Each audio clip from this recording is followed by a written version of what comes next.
Hello everyone, I am Vaishnavi और आज आप सभी के सामने मैं ये चैप्टर लेके आई हूँ theme 9 of NCERT class 12 Kings and chronicles. ये चैप्टर यकीन मानिए इतना इम्पॉर्टेंट है। अगर आप कंपटीशन पॉइंट ऑफ व्यू से देखें, आपके एग्ज़ाम के लिए तो है ही है, लेकिन आगे जाके आपको बहुत ज़्यादा ध्यान दिया जाएगा। आप यूपीएससी तक के लिए जाएंगे तो आपको ये बोला जाएगा कि आपको एनसीईआरटी की लाइन बाय लाइन के बारे में पता होना चाहिए। तो इधर मैं आपके लिए क्या लेके आई हूँ, मैं लाई हूँ आपके लिए एक एनसीईआरटी का पेज और उसके साथ मेरे सेल्फ रिटन नोट्स।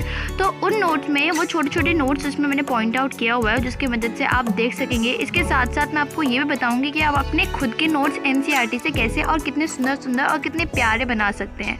तो चलिए हम चैप्टर शुरू करते हैं। चैप्टर का नाम है kings and chronicles the Mughal courts from 16th to 17th centuries. सबसे पहले इंपॉर्टेंट चीज़ है यहाँ पे किंग्स एंड क्रॉनिकल्स।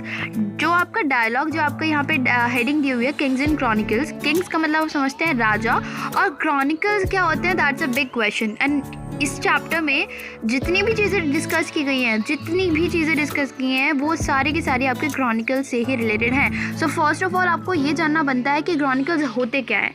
तो मैं आपको बताती हूँ, इसमें हम लोग आगे जाके वैसे तो पूरा चैप्टर ही क्रॉनिकल्स के बारे में बहुत ज़्यादा हम पढ़ेंगे भी, क्रॉनिकल्स के बारे में आपको बहुत सारी कैरेक्टरिस्टिक्स भी लिखवाऊंगी, बट उससे पहले मैं हल्के में बता देती हूँ कि क्रॉनिकल्स होता क्या है। जैसे हम आज के टाइम पे अपने अखबार देखते हैं, आज की तारीख का अखबार आया, कल की तारीख का अखबार आएगा, आगे चल के वो क्या होगा, ये इस तारीख का अखबार है, ये इस तारीख का अखबार है, इसमें डिटेल्स लिखी होती हैं बहुत सारी। ठीक उसी तरह क्रॉनिकल्स वो डॉक्यूमेंट होते हैं जो आपके हिस्ट्री में लिखे गए हैं, और हिस्ट्री में वो डॉक्यूमेंट जो डेट के हिसाब से from a chronological period of time के हिसाब से लिखे जाते हैं, उन डॉक्यूमेंट्स को हम क्या बोलते हैं, क्रॉनिकल्स बोलते हैं। होप आपको क्रॉनिकल्स का मतलब तो समझ में आ गया होगा। अब अगर हम देखें चैप्टर की बात करें, तो अगर हम मुगल कोर्ट्स की बात करें, मुगल कोर्ट्स यानी हमें यहाँ पे मुगल का इतिहास पढ़ना है, उसमें अगर हमें मुगल के बारे में जानने के बारे में कैसे पता चलता है, तो उसका सबसे बड़ा स्रोत, एकमात्र स्रोत, उसके अलावा भी बहुत सारी है, बट हाँ, chronicles is the major source for knowing the history of Mughals in the India और एनीवेयर एल्स। सो हम स्टार्ट कर रहे हैं यहाँ से एक इंट्रोडक्शन। ये जो आपका फर्स्ट पेज जो मैंने आपको पहले एनसीईआरटी का पेज दिखाया, मैं आपको उसके बताती हूँ कि उसमें आपको क्या क्या बताया गया है। तो हम बात करते हैं मुगल एम्पायर से हमने शुरू किया गया। लाइंस में बताया गया है कि जब मुगल आए, उन्होंने खुद को बताया कि हम डिवाइन विल से अपॉइंटेड है। हमें डिवाइन का मतलब समझते हैं ना आप, जैसे डिवाइन का मतलब खुदा, भगवान, ऐसा, यानी हमें अल्लाह ने अपॉइंट किया हुआ है, हम खुद से नहीं बने, हमें अल्लाह ने अपॉइंट किया गया है। सो मुगल एम्पायर्स बोलते थे कि हमें डिवाइन विल, हमने डिवाइन ने हमें अपॉइंट किया गया है। और उनका जो ग्रैंड विजन था ना, वो क्या था, अपनी हिस्ट्री, जो उनकी डायनेस्टिक हिस्टोरिकल राइटिंग्स है ना, उनको ट्रांसमिट करना। सो हमने देखा कि मुगल रूलर्स का डिवाइन विल से अपॉइंटेड थे, और उनका ग्रैंड विजन क्या था, for transmission of their dynastic historical writing. तो आप यहाँ पे देखते जाएंगे, इस डायग्राम के साथ साथ चलते जाइए, आपकी पूरी एनसीईआरटी 2 सेकंड में ख़त्म हो जाएगी। ठीक है, ये आ गया आपका डायनेस्टिक हिस्टोरिकल राइटिंग। अब हम बात करते हैं कि क्रॉनिकल्स पे आते हैं। सो क्रॉनिकल्स क्या चीज़ है, अभी हम बात करते हैं कि chronicles are the genre of text. Chronicles are the genre of text जिसमें आपका क्या होता है, as they present continuous chronological record of events. मैंने आपको बताया वो क्या करते हैं, एक कॉन्टीन्यूस रिकॉर्ड प्रेजेंट करते हैं इवेंट्स का। जैसे आज ये इवेंट हुआ, उसके बाद में कल की डेट डाल के उसमें ये इवेंट हुआ, ऐसे।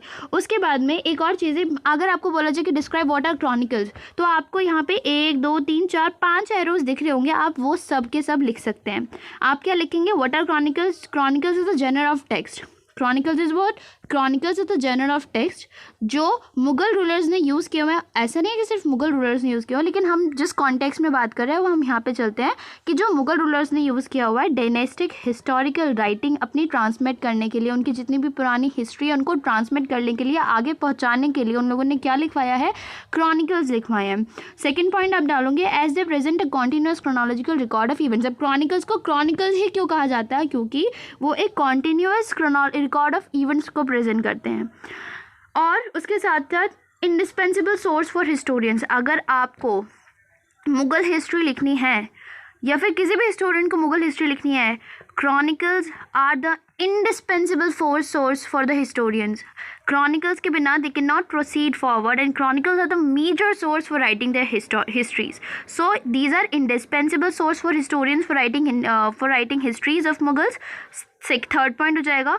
फोर्थ पॉइंट आप लिखेंगे मॉडर्न हिस्ट्री इन इंग्लिश। अब एक चीज़ और सुनिए, क्रॉनिकल्स को क्रॉनिकल्स नहीं कहा जाता था, उस टाइम पे कुछ और कहा जाता था, बट ये टर्म जो है, ये जो टर्म है, ये मुगल, ये आपकी इंग्लिश ने ली, इंग्लिश लोग जो आए थे हमारे पास, ब्रिटिश थे, ब्रिटिश ने ही ये टर्म अपॉइंट की क्रॉनिकल्स।